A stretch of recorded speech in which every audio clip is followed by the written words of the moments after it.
Beware of the Dog by John Angel James. From Christian Fellowship. Be completely humble and gentle. Be patient, bearing with one another in love. Ephesians chapter 4, verse 2.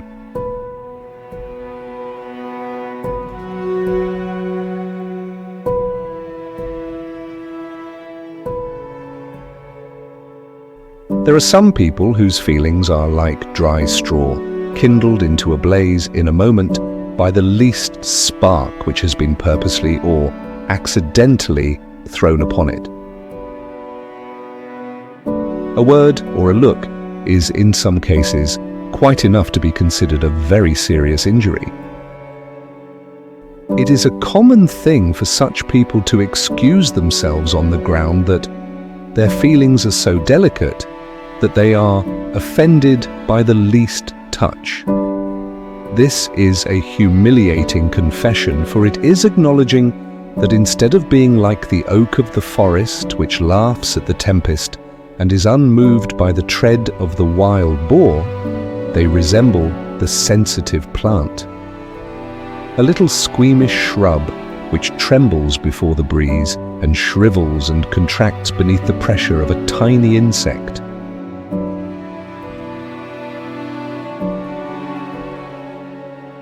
Delicate feelings? In plain English, this means that they are petulant, irritable, and peevish. I would like to have a sign hung around the neck of such people, and it would be this: beware of the dog. We should never allow ourselves to be offended.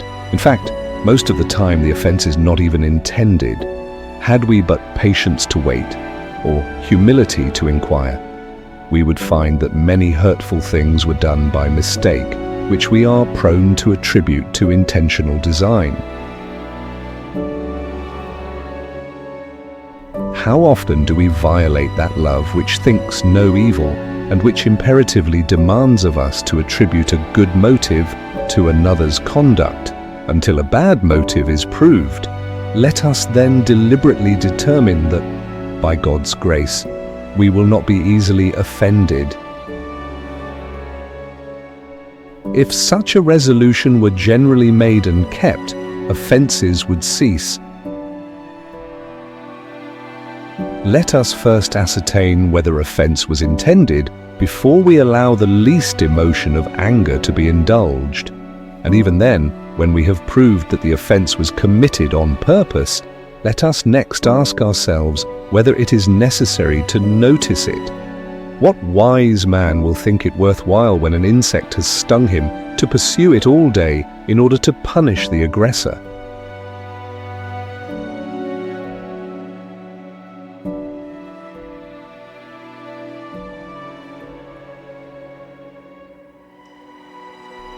Therefore, as God's chosen people, holy and dearly loved, clothe yourselves with compassion, kindness, humility, gentleness, and patience.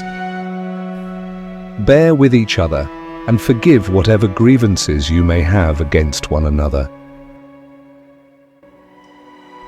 Forgive as the Lord forgave you. And over all these virtues put on love, which binds them all together in perfect unity. Colossians chapter 3, verses 12 through 14.